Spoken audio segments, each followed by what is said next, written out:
Hey guys, welcome back.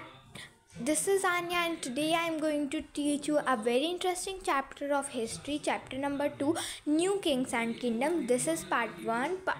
This is part 2. Part 1 is already uploaded. If you want to see, link is in the description.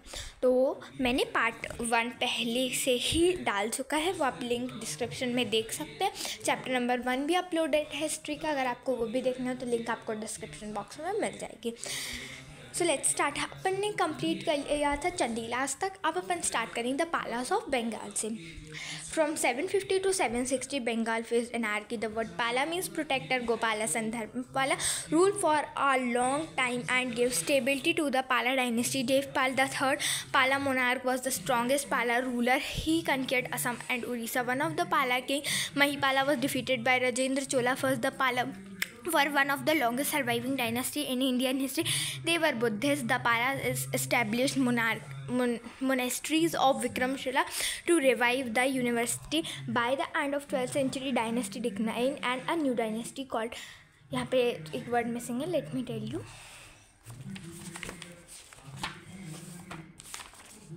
Okay, so new dynasty Sena dynasty took over Bengal.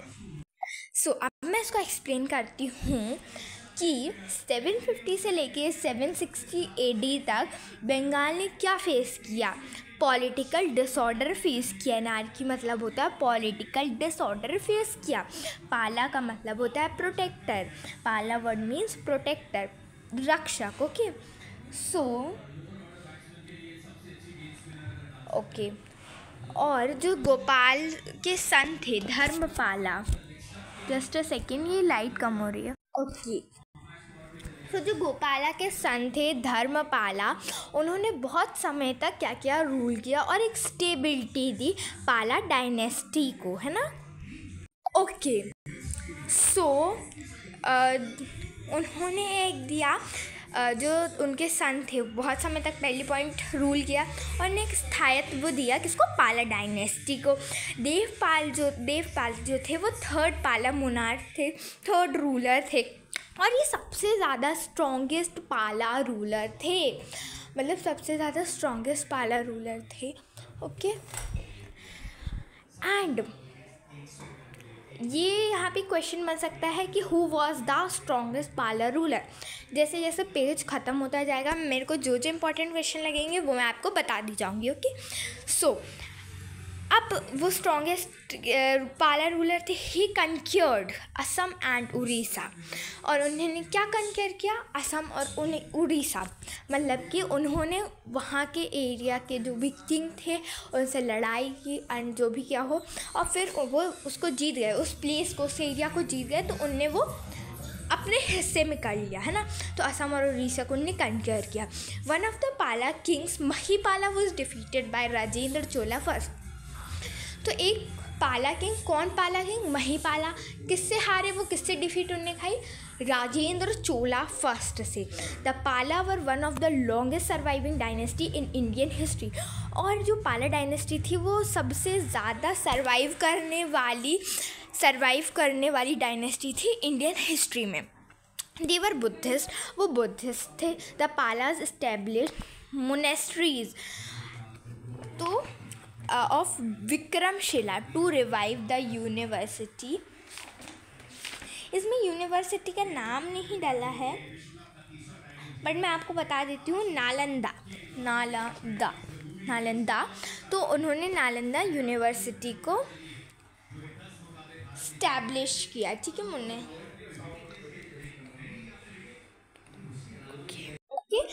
So by the end of 12th century, dynasty declined and a new dynasty called Sena dynasty took over Bengal.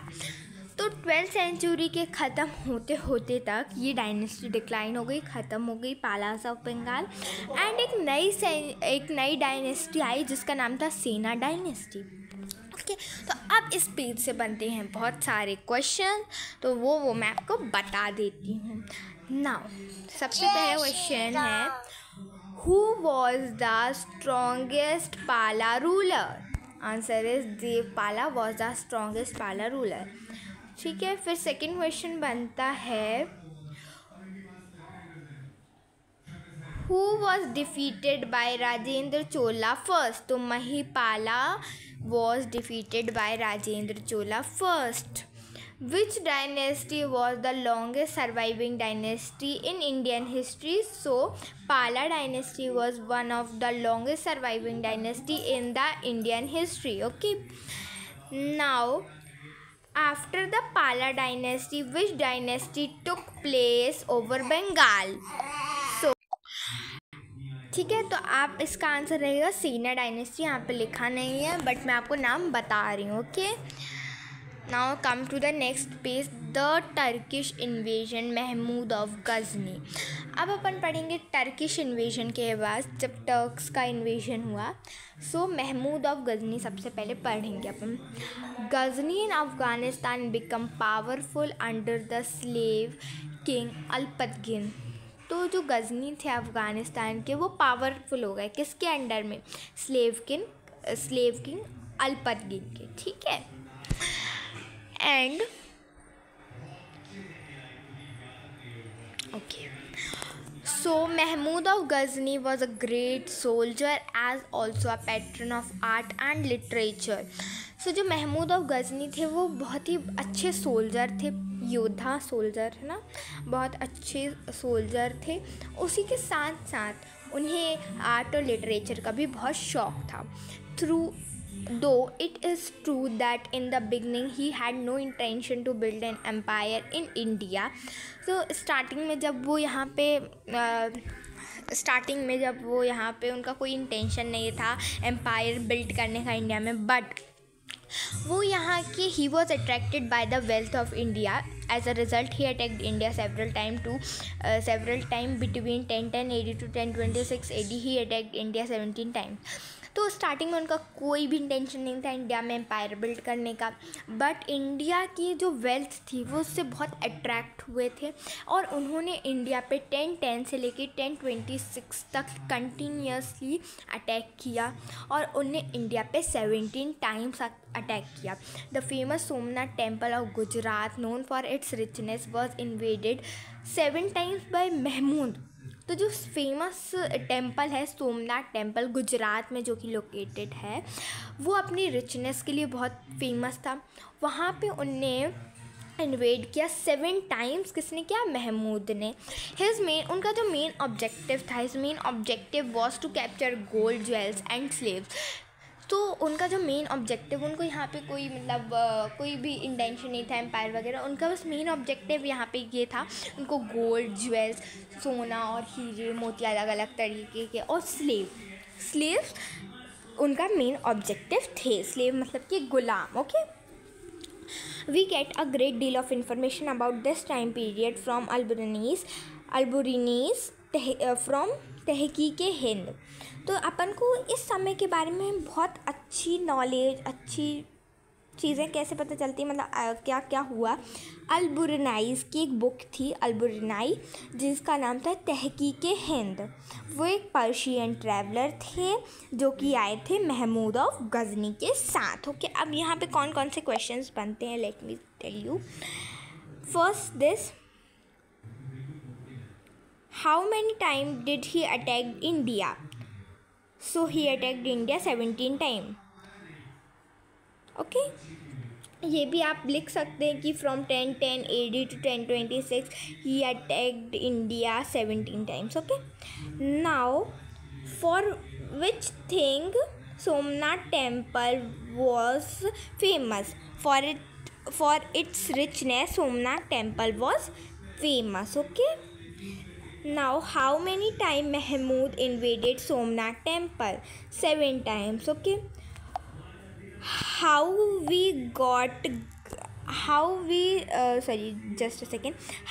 get great deal of information about this time period? फिर आप ये answer पूरा लिख सकते हैं. अल्बुरनाइज़ book तहकीक Hind give us a great deal of information about this time period. Okay, now come to Muhammad Ghori. So Ghori was a small feudatory. Sorry, just a second. Gori was a small feudatory of Ghazni. After the fall of the Ghazni kingdom, the Gori declared themselves independent. तो गोरी वो small छोटे से landlord थे. Ghazni empire के ख़त्म होने के बाद, डिक्लाइन होने के बाद उन्होंने अपने आप को इंडिपेंडेंट घोषित कर दिया. The governor of Ghazni attacked India as mentioned earlier. तो जैसे कि जो गवर्नर थे गजनी के, वो पहले ही आपको मेंशन किया गया है कि earlier he was defeated by Prithviraj Chauhan in the first battle of Tarain. जैसा कि पहले बताया, अभी मैंने पिछले पार्ट में बताया था कि पृथ्वीराज चौहान जो थे 11, जिसको डेट पता है जल्दी से अभी कमेंट करें कब की थी. मैं वेट कर रही हूँ. 5 सेकेंड का टाइम आपके पास. 1 2 3 4 एंड 5. तो पृथ्वीराज चौहान थे, वो first battle of Tarain 1191 AD में वो जीत गए थे ना. तो उन्हें डिफीट कर दिया था किसको? गवर्नर को, जो कि गजनी थे, गजनी के गवर्नर को. But the very next year 1192 Prithviraj Chauhan got defeated. वो डिफीट हो गए थे, हार गए थे. क्यों हारे थे ये भी मैंने बताया था कि जो जयचंद थे उनने उनको इतना नेसेसरी सपोर्ट नहीं दिया था, है ना. तो इसलिए वो हार गए थे. यहाँ पे लिखा है mentioned earlier, he was defeated by Prithviraj Chauhan in the first battle of Tarain. The very next year, Gori defeated Prithviraj. The political instability, the political instability of India, the disunity among the Rajput king, and also the energetic and ambitious invasion of the Turks were the reason of the Turkish success in India. तो अब Turkish लोगों ने success कैसे पाई India में? क्योंकि जो disunity ना, अपन को सिखाया जाता है ना कि हमें हमेशा एक साथ मिल के रहना चाहिए. तो उस समय वो लोग डिसयूनिटी में रहते थे, मतलब सब अलग अलग राजपूत किंग्स में डिसयूनिटी के कारण. और जो टर्क्स की एनर्जेटिक और एम्बिशियस बड़े बड़े जो इन्वेजन थे, है ना, उसके कारण भी टर्किश लोग ने सक्सेस पाई इंडिया में. Okay, so now come to the next page. The Rashtrakutas. Okay, so the Rashtrakuta had an empire which extended from South Gujarat, Malwa and Bagelkhand in the north to Tanjore in the south. So अब राष्ट्रकूटास का जो empire था वो कितना बड़ा था, ये point बनता है. तो आपको ये याद रहना चाहिए कि जो उनका एम्पायर एक्सटेंड होता था साउथ गुजरात से, मालवा से, बघेलखंड से, नॉर्थ के तंजौर तक इन द साउथ. ओके, फिर who was the founder of Rashtrakuta dynasty? Danti Durga was the founder of the Rashtrakuta dynasty.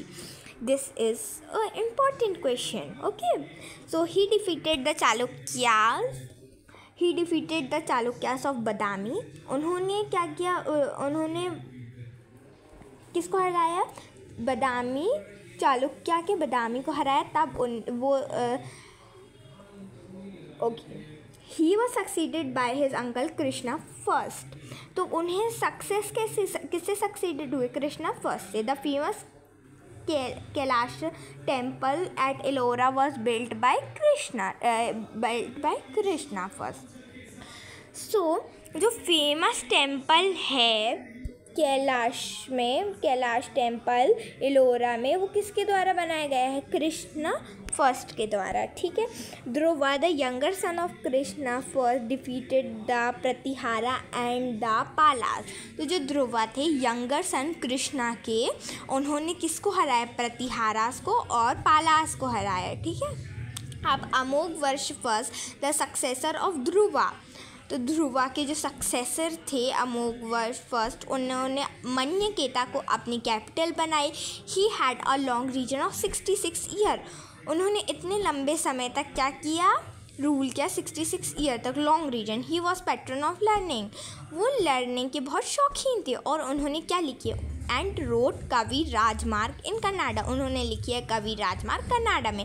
The Rashtrakuta dynasty came to an end when the Chalukyas of Kalyan defeated them. और Rashtrakuta dynasty तब उसका and आ गया जब चालुक्यास के कल्याण ने उनको हरा दिया. यहाँ पे बहुत सारे क्वेश्चन बनते हैं, बट मैं अभी एक साथ आपको क्वेश्चन नहीं बता सकती हूँ, वरना वीडियो बहुत ही लॉन्ग हो जाएगी, है ना। इसलिए मैं एक क्वेश्चन, हर चैप्टर के क्वेश्चंस आएंगे, हर एक वीडियो में पार्ट 1 पार्ट 2 बनाते जाऊँगी, तो आप उससे सारे क्वेश्चंस पढ़ के एग्ज़ाम में आराम से चैप्टर के बीच के इंपॉर्टेंट क्वेश्चन पढ़ सकते हैं। Okay, so now come to the case study of the Cholas. This is important. After for a few centuries the Chola faced steep decline. It was only in the 9th century AD at that Cholas again rose to power and become one of the most powerful and cultured dynasty of India. In fact, the age of the Cholas 850 to 1200 is considered as the golden age of Tamil culture. Raj Chola and his son Rajendra Chola first made the Chola dynasty powerful. Under them, for the first time, South India was politically united. Okay, so कुछ सालों के लिए जो चोला थे वो decline हो गए, उनको डिक्लाइन मतलब उनकी जो डायनेस्टी थी वो बिल्कुल ख़त्म हो गई। पर 9th सेंचुरी AD में एक और बार जो चोलास थे वो पावर में आए और फिर वो बन गए सबसे ज़्यादा पावरफुल एंड कल्चर डायनेस्टी बन गए इंडिया के। इनफैक्ट इसी के साथ साथ जो चोला की डायनेस्टी थी तो 850 से 1200 AD तक गोल्डन एज माना जाता है तमिल कल्चर का। ओके, राज चोला एंड उनके बेटे and his son Rajendra Chola first, उन्होंने बनाया चोला डायनेस्टी को इतना पावरफुल। उनके अंडर में पहली बार साउथ इंडिया बना पॉलिटिकली यूनाइटेड, पॉलिटिकली एक साथ आया। ओके, सबसे पहले अपन पढ़ेंगे राज चोला। तो Raj Chola was an ambitious king. He defeated the Pandyas and eastern Chalukyas of Vengi. The western Chalukyan king was forced to make peace with Raj Chola. He also conquered Kerala, Ceylon, and even the Maldives. He had good relations with Sri Vijaya,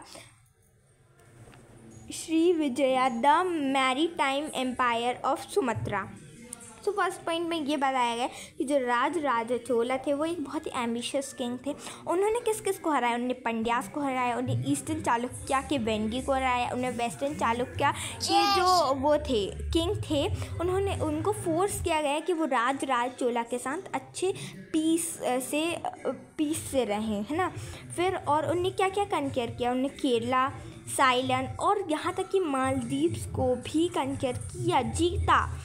He had good relationship with Shri Vijaya. उनके अच्छे relations थे श्री विजया के साथ. Okay, now come to the next point. Okay, so under Raj Chola, the administration was reorganized and great importance was given to the navy, which helped in the expedition. The magnificent temple of the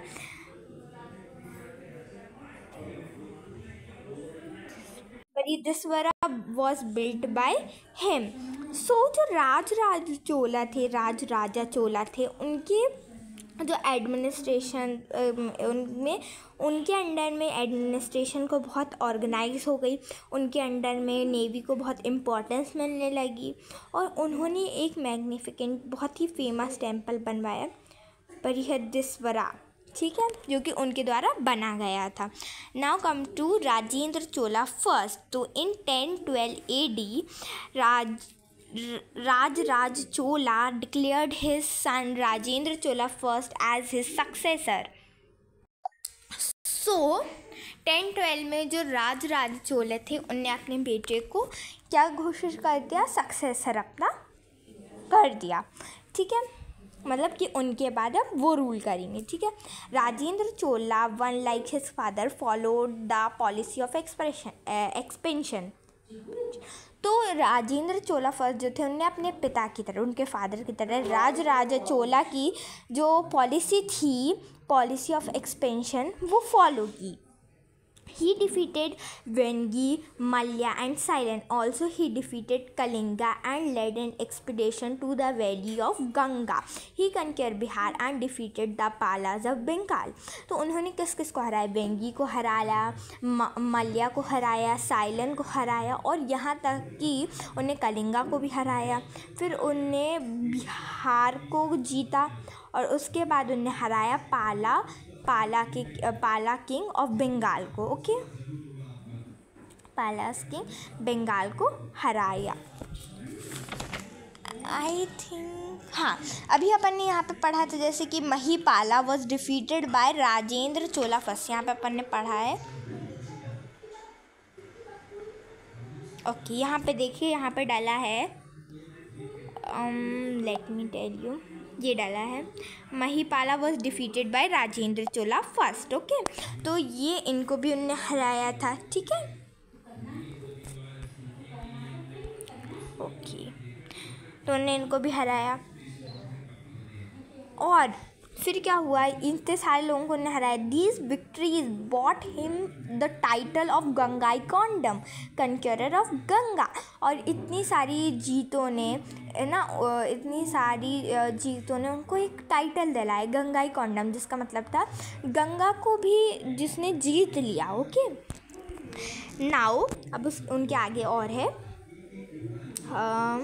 okay, he established a new capital namely Gangas कोंडा चोलापुरम, और उन्होंने एक capital अपने नाम से बनवाई, Ganga condom Cholapuram, अपनी victories को बताने, मतलब कि आगे भी लोग जाने। ठीक है, राजेंद्र चोला first was succeeded by his son Rajadhiraj Chola, but after his death the Chola dynasty started declining and finally came to end when they were defeated by the Pandyas.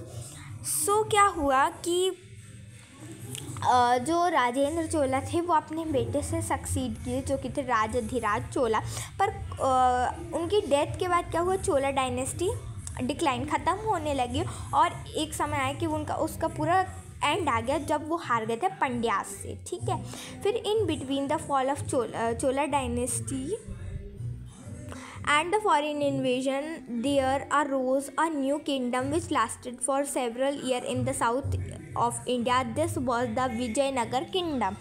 So इसी के बीच में चोला डायनेस्टी के ख़त्म होते होते एक नया kingdom आया जो कि कुछ सालों तक रहा। वो कौन सा था, Vijayanagar kingdom. So I hope कि आपको ये पूरा चैप्टर समझ आया होगा, एंड ये पूरा चैप्टर अपना हो चुका है कंप्लीट।